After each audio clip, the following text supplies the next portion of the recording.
अगर आपको सच्ची भक्ति और अध्यात्म से जुड़ना है तो परेश पारधी चैनल को अभी देखें। यह वीडियो अधूरा छोड़ना आपके लिए एक अनमोल ज्ञान से वंचित होने जैसा होगा। पूरा देखें, भक्ति की नई ऊर्जा का संचार करें और इस पवित्र ज्ञान को ज़्यादा से ज़्यादा लोगों तक पहुंचाने के लिए लाइक और शेयर करना न भूलें। महाभारत का युद्ध समाप्त हो चुका था। कुरुक्षेत्र रक्त से लकप था और कौरवों का संपूर्ण वंश नष्ट हो गया था। जब पांडव और श्री कृष्ण गांधारी के पास गए तो उन्होंने अपने 100 पुत्रों की मृत्यु का दृश्य देखकर हृदय विदीर्ण हो गया। उनके नेत्रों से अश्रु बह रहे थे, परंतु उनके भीतर जलती हुई पीड़ा और क्रोध भी था। उन्होंने श्री कृष्ण से कहा, हे वासुदेव, यदि तुम चाहते तो यह विनाश टल सकता तुम्हारे होते हुए भी। यह महासंहार हुआ। जिस प्रकार मेरा कुल नष्ट हुआ उसी प्रकार यदुवंश भी नष्ट होगा।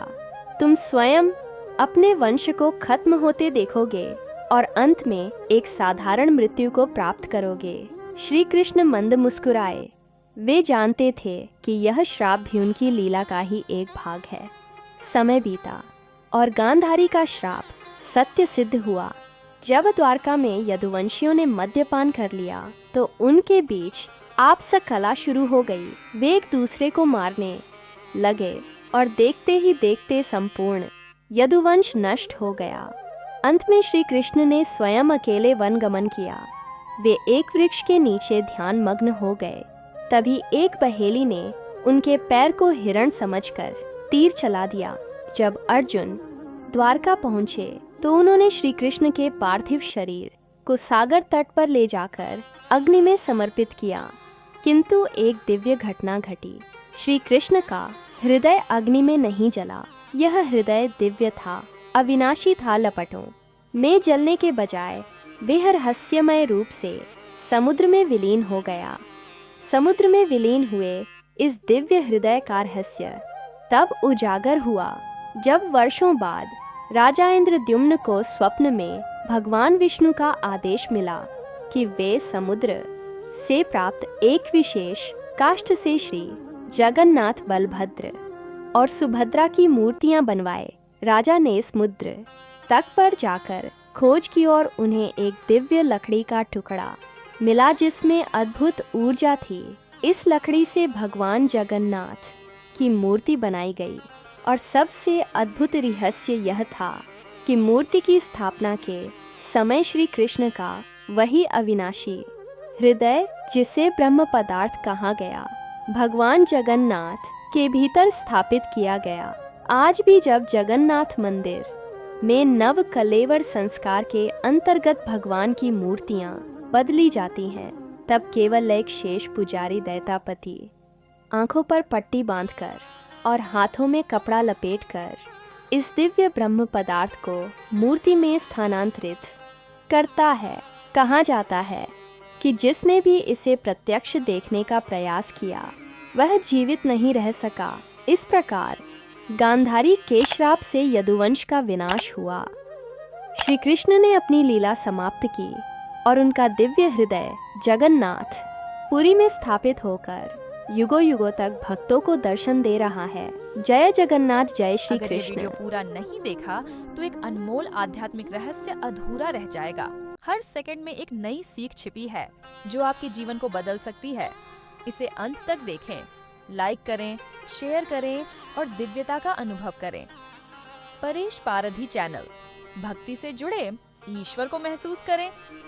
दोस्तों, नारायणी सेना का नाम तो आपने सुना ही होगा, लेकिन क्या आप अंदाजा लगा सकते हैं कि यह सेना कितनी भयावह और विध्वंसकारी थी? कल्पना कीजिए, एक ऐसी अजय सेना जिसका एक एक सैनिक महाभारत के युद्ध में हजारों योद्धाओं से अकेले लोहा लेने में सक्षम था। एक ऐसी टुकड़ी जिसका हर सैनिक मायावी, युद्ध कला में निपुण था और जो केवल उन्हीं को दिखाई देती थी जिनके पास दिव्य दृष्टि थी। लेकिन कुरुक्षेत्र का युद्ध समाप्त होते ही यह सेना रहस्यमय तरीके से लुप्त हो गई। आखिर यह सेना कहाँ गई? क्या यह पूरी तरह नष्ट हो गई या फिर किसी गुप्त लोक में जाकर किसी खास समय के आने की प्रतीक्षा कर रही है? और सबसे बड़ा सवाल क्या कलयुग में यह सेना फिर से लौटेगी? आज हम इस रहस्य को जानेंगे, एक ऐसी कथा के माध्यम से जो महाभारत के पन्नों से निकलकर भविष्य की ओर इशारा करती है। श्री कृष्ण ने अपने राज्य की सुरक्षा के लिए एक विशेष सेना तैयार की, लेकिन यह कोई साधारण सेना नहीं थी। ये उन योद्धाओं की टुकड़ी थी जो न केवल शस्त्रों में निपुण थे, बल्कि तपस्या, योग बल और दिव्य शक्तियों से भी सुसज्जित थे। इनका लक्ष्य केवल एक था, श्री कृष्ण की आज्ञा का पालन करना। बिना कोई सवाल पूछे, बिना कोई संदेह किए इन योद्धाओं को विशेष युद्ध कला सिखाई गई। दिव्यास्त्र का ज्ञान, शत्रु के मन को भेदने की क्षमता और अदृश्य होकर युद्ध करने की कला ऐसी अद्वितीय। सेना को नारायणी सेना कहा गया क्योंकि यह नारायण यानी भगवान श्री कृष्ण की कृपा से संचालित थी। जब महाभारत का युद्ध तय हो गया तो दोनों पक्षों को अपनी सेनाएं जुटानी थी। दुर्योधन और अर्जुन दोनों सहायता मांगने के लिए द्वारका पहुँचे, लेकिन जब वे श्री कृष्ण के पास पहुँचे तो कृष्ण विश्राम कर रहे थे। जब श्री कृष्ण जागे तो दोनों ने श्री कृष्ण को अपनी तरफ से युद्ध लड़ने को कहा। यह सुनकर कृष्ण ने कहा, मैं तो किसी एक के ही साथ हो सकता हूँ। अब उन्होंने दोनों को एक कठिन चुनाव दिया। उन्होंने कहा, एक और मैं स्वयं हूँ, लेकिन मैं इस युद्ध में कोई शस्त्र नहीं उठाऊंगा। और दूसरी ओर है मेरी नारायणी सेना जो अजय और अपराज है। दुर्योधन नारायणी सेना की शक्ति को अच्छे से जानता था। वह तुरंत बोला, मुझे नारायणी सेना चाहिए। उसे लगा कि एक अकेला निहत था, श्री कृष्ण किसी काम का नहीं। लेकिन अर्जुन मुस्कुराए और बोले, मुझे आप चाहिए प्रभु। यहीं पर तय हो गया था कि धर्म की विजय होगी, क्योंकि बल से अधिक बुद्धि और ईश्वर का साथ महत्वपूर्ण होता है। और नारायणी सेना शक्तिशाली तो थी, लेकिन इतनी भयावह और विध्वंसकारी सेना का नेतृत्व सही से तो केवल कृष्ण ही कर सकते थे। वह कृष्ण के नेतृत्व के बिना अधूरी थी। कहा जाता है कि इस सेना में श्री कृष्ण के 18,000 साथी भी थे, जो सब महान योद्धा थे। महाभारत युद्ध में नारायणी सेना कौरवों की ओर से लड़ी। इनके योद्धा अद्वितीय थे।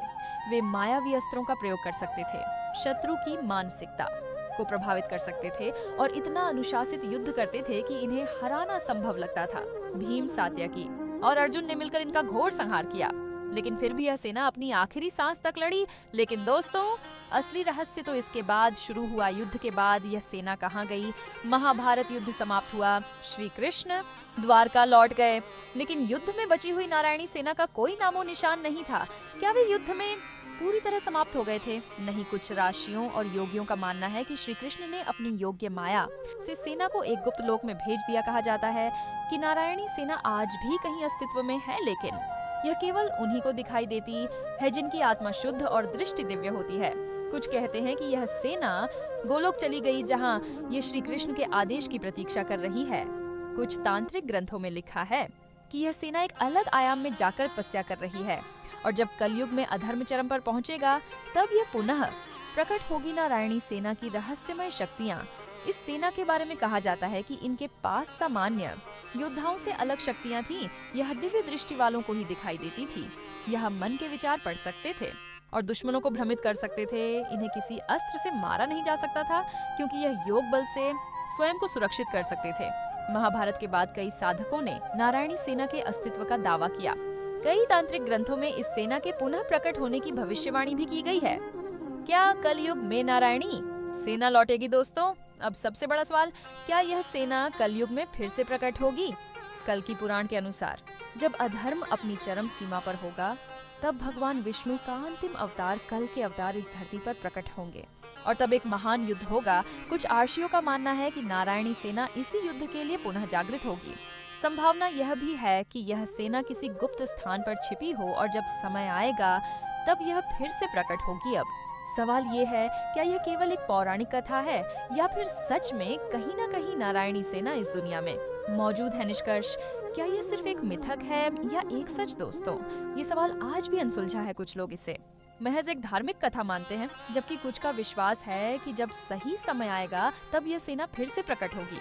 क्या आपको लगता है कि नारायणी सेना आज भी कहीं न कहीं अस्तित्व में है, या यह सिर्फ एक अद्भुत पौराणिक कथा है? नीचे कमेंट करके बताइए। और अगर आपको ये वीडियो पसंद आया हो तो इसे शेयर जरूर करें। सनातन धर्म के ऐसे ही अद्भुत रहस्यों के लिए हमारे चैनल को सब्सक्राइब करें। धन्यवाद।